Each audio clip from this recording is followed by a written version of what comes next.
So, of course, the big news over the weekend is that the passing of Matthew Perry took over all social media. Matthew Perry, at 54 years of age, was found drowned in his hot tub at home on Saturday. There is no official word as to what caused his death. According to all the different reports out there, it says it sounds like a cardiac arrest was the drowning reason, but nobody knows that for sure. TMZ. Remember Whitney slid into a tub and then did her daughter as well? And her daughter also drowned. Yeah, they both died in a tub. the same way. But both of them, it was found later, they had something in their system that caused them to fall asleep and drown Whitney in the water. had acute cocaine toxicity. So I follow Matthew Perry and all the Friends real-life actors on Instagram, and I have for a while. And there's really nothing to report other than like the first time Jennifer Aniston ever posted on Instagram, because she got on there, it was her and her friends, and it was all 6 of them together at her house having dinner, and it just like broke the internet. And so, when Matthew Perry would post stuff, it was kind of like a non-event. It's fine. He would just randomly post this stuff. And like 8 days ago, he posted a selfie in his hot tub at night, and it didn't really have anything to do with anything, but I find that that's so ironic that is the last picture that was posted on his Instagram, and then that was also the place of his death, which is really creepy and sad. His post at that time was, okay, he put, "Oh, so warm water swirling around makes you feel good, ? I'm that man." And he was doing all these Batman posts on his Instagram. Batman. That's cute. Roula, you and I, we've talked about this on the show. Like, this is the guy that we grew up with, like on Growing Pains when he was Sandy. Yeah, Sandy. I sent you that died clip. in a drunk driving accident and broke everybody. Yeah, that was the first time you deal with teen death ever is Carol's boyfriend Sandy. On a comedy, you think, it's just a comedy, and all of a sudden it was a shock too, because he had been okay. Yeah, and they went home and she was getting yelled at for, why were you stupid to get in a car with someone drinking, and he learned his lesson and he's all right. And I'm gonna go back and see him in a little bit. Her brother came in and told him that I know that. Wow. And then she's hitting him. That's a mean joke. And that was the first time I even heard about like drunk driving. And you got choked up over that? I was just a kid though, so that's why I would. Did that leave an impact? I remembered it. And So clearly, yeah. But back then, I think that's when people watched. Everybody watched TV. You didn't have all these choices. All at the same time. Like Friends had 30 million people watching every week. Every Thursday night. That is crazy. So they're explaining, I looked it up real quick about the Matman. He wasn't working on a Batman production. It said he talks about his love for Batman in his memoir. He was just a huge Batman fan. He's Matman. Here are 2 clips I want to share with you about the interviews that Matthew Perry did after his book came out, because he talked very openly about his addiction. There were some stories that maybe you may have heard us talk about in the past, where he said the first time he had wine, he was 14 years old, and he got drunk off wine and thought, wow, this is amazing. This must be how people feel all the time regularly. And then he became a regular alcoholic at 14. And he had gone to rehab many times, and he shared this story from his first stop at rehab. He was speaking in Toronto about his book and about addiction to try and help people, and here's what he said. So I went to Hazelden. I went to my first rehab, and I was placed in some kind of spiritual guy's office, and we talked a little bit.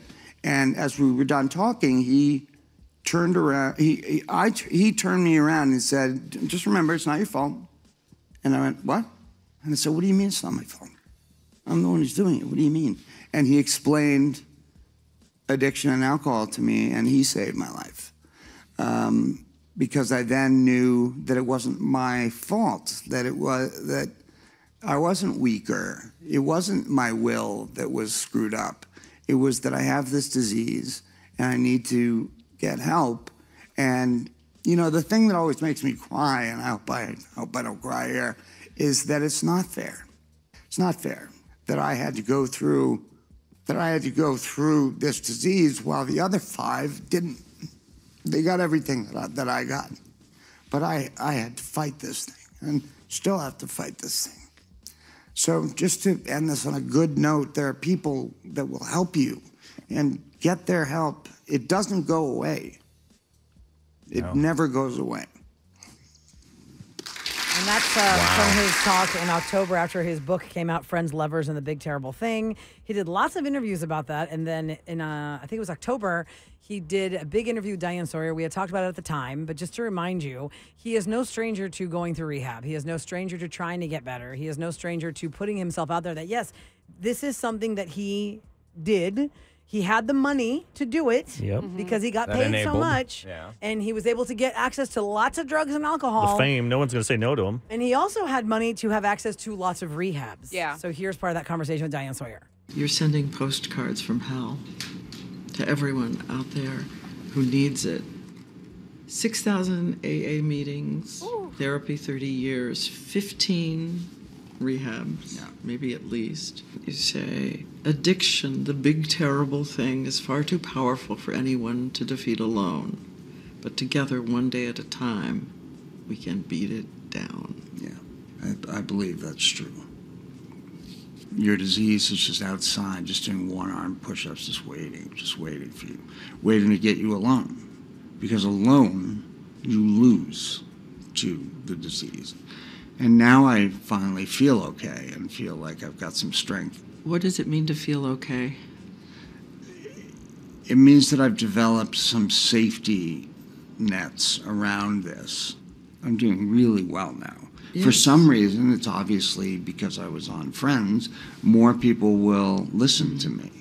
So I've got to take advantage of that. I've got to help as many people as I can. I think that's wonderful that he used his celebrity to go ahead and expose this horrible sickness. How it's just waiting for you to be alone. It knows no right social boundaries. It can affect anybody. But we don't know what happened yet. So why don't we focus on the positive here for a few minutes? I feel we're just talking about the negative. I mean, he brought so much happiness to so many people listening. Well, Eric, I just feel like it's a good sad message for anybody who struggles with this, that you can get around it. I mean, but I just feel bad. Like other people were saying that we're jumping to conclusions that he had an overdose, passed out in the tub, But I also want to celebrate his life a little bit too. That the guy did some amazing.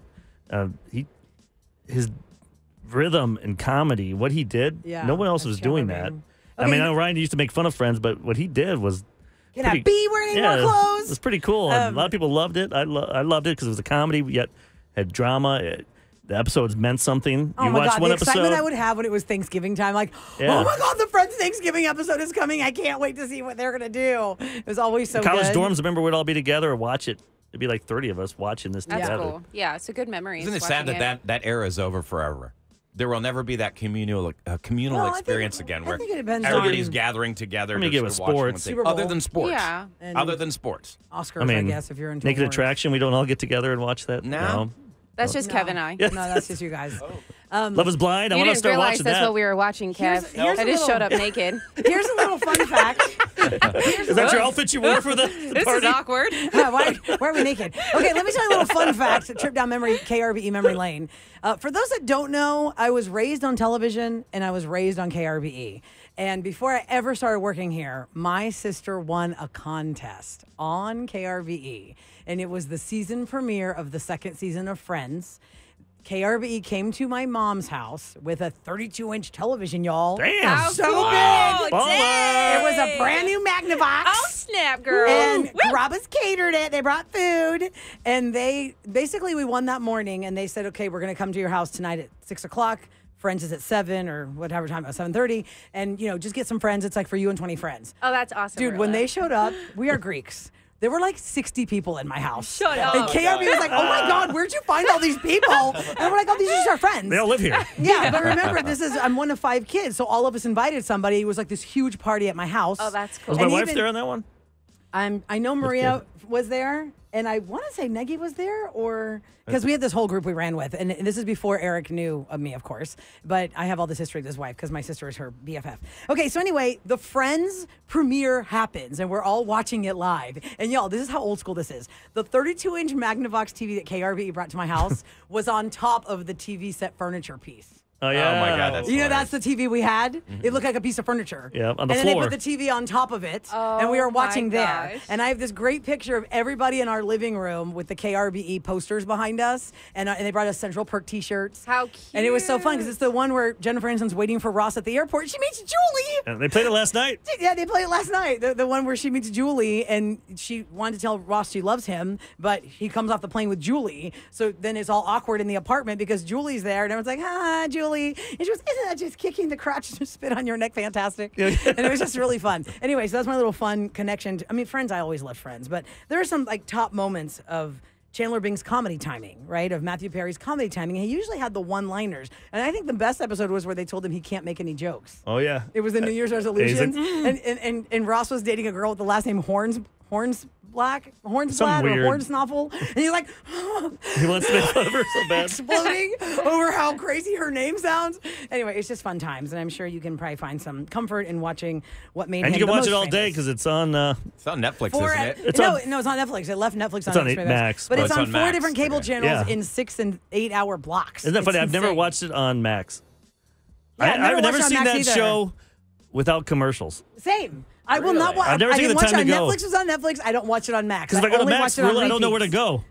Well, Do I start at the beginning? Search the Can't search find it. handle and you just type in Friends. No, he knows No, like, I mean, I Oh don't my know. Like, gosh. do I start with season 3? I don't want to see the beginning. Like, I've seen them all. Yeah. Like 10 times. I like to just be surprised, like, oh, it's on TBS. What episode? Oh, this is that episode. Yeah, they just... Can I just read this really sweet text? Sure. It's sweet and sad all at the same time. My niece passed away suddenly last Sunday and loved Friends. Her last birthday was themed the one where Abby turned 28. And she goes, it gives me comfort to think that Matthew Perry and her are in heaven laughing. Aww, Wow. that's so sweet.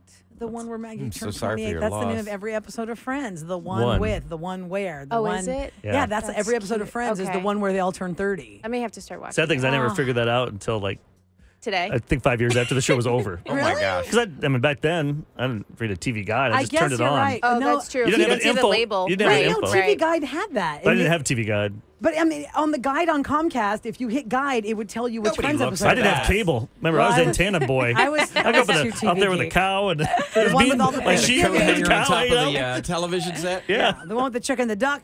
It's just a lot. It is a lot. Anyway, God rest your soul, Matthew Perry. Let's see if we get more details throughout the day what happened.